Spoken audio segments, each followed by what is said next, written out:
గణేశాయ నమః, శ్రీ సరస్వతి నమః, శ్రీ గురుభ్యో నమః. భక్తులారా, సత్సంగంలో భాగంగా ఇప్పుడు మనం రామాయణం నుండి కొంత భాగం చెప్పుకుందాం.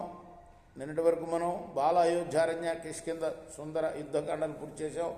ఉత్తరకాండలోని 100వ సర్గ వరకు చెప్పుకున్నాం. ఈ రోజున 101వ సర్గని ప్రారంభం చేద్దాం. ప్రారంభించే ముందు వాల్మీకి మహర్షిని ప్రార్థన చేసుకుందాం.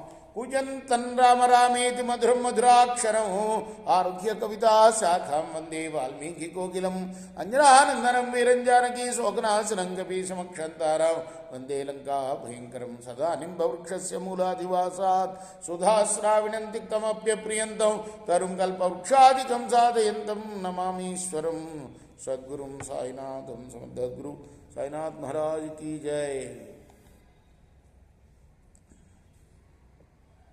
श्रुत्वा सेनापतिं प्राप्तं भरतं केकयूधिपः युधाजिद्गार्ग्य सहितं परां प्रीतिमुपागमत्.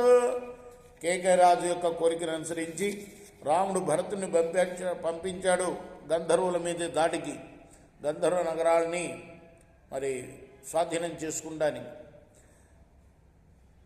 యుధాజిత్తు ఆయన పేరు, కేకరాజు గార్గ్యునితో కూడా సైన్యానికి నాయకుడై భరతుడు వచ్చినట్లు విని చాలా సంతోషించాడు. సనిర్యయౌ జనోఘేరా మహతా కేకయాధిప త్వరమాణో అభిచక్రామ గంధర్వాన్ కామరూపిణ. యుధాజిత్తు గొప్ప సైన్యంతో కలిసి బయలుదేరి స్వేచ్ఛారూపధారులైన గంధర్వుల మీదకి దాడికి వెళ్ళాడు. భరతస్య యుధాజ్యస్య సమేతౌ లఘువిక్రమై గంధర్వ నగరం ప్రాప్తౌ సబలౌ సపదానుగౌ. భరతుడు యుధాజిత్తుని కలిశాడు. సైన్యంతో అనుచరులతో కూడా శీఘ్రంగా ఇద్దరు కలిపి గంధర్వ నగరానికి చేరారు. శ్రుత్వాతు భరతం ప్రాప్తం గంధర్వాస్తే సమాగత యోద్ధుకామా మహావీర్య వ్యనందం స్తే సమంతత. మహాబల పరాక్రమాలు గల గంధర్వులు భరతుడు వచ్చినట్లు విని యుద్ధం చేయాలని చోట చేరి అన్ని వైపుల నుండి కూడా బిగ్గరగా గర్జించారు. తత సమభవద్యుద్ధం తుములం రోమహర్షణం సప్తరాత్రం మహాభీమం నచాన్యతర యోధ్య. తర్వాత రోమాంచం కలిగించేది చాలా భయంకరమైన యుద్ధం 7 రోజులు సాగింది. ఏ పక్షం వారికి కూడా జయం కలగలేదు. ఖడ్గశక్తి ధనుగ్రాహ నజ్జహ శోణిత సంస్రవ రుకలేవరహ రుకలేవరవాహిన్య ప్రభుత్వ సర్వతో దిశం. ఖడ్గం, శక్తులు, ధనస్సులు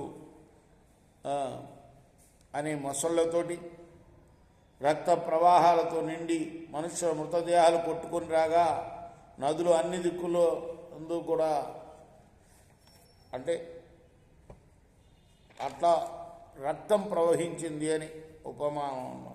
తతో రామ అనుజ క్రుద్ధ కాలశాస్త్రం సుధారణం సంవర్తనామ భరతో గంధర్వేష్యభ్యచోదయేత. రాముడి తమ్ముడు భరతుడు కోపించి ఆ గంధర్వులపైన చాలా భయంకరమైన సంవర్తమనే అస్త్రాన్ని ప్రయోగించాడు. తే బద్ధ కాలపాసేన సంవర్తేన విధారిత క్షణేనాభిహతాస్తేన తిస్ర కోట్యో మహాత్ములైన భరతుడు క్షణకాలంలో 3 కోట్ల గంధర్వులను కాలపాసం చేత పట్టి చీల్చి చంపివేశాడు.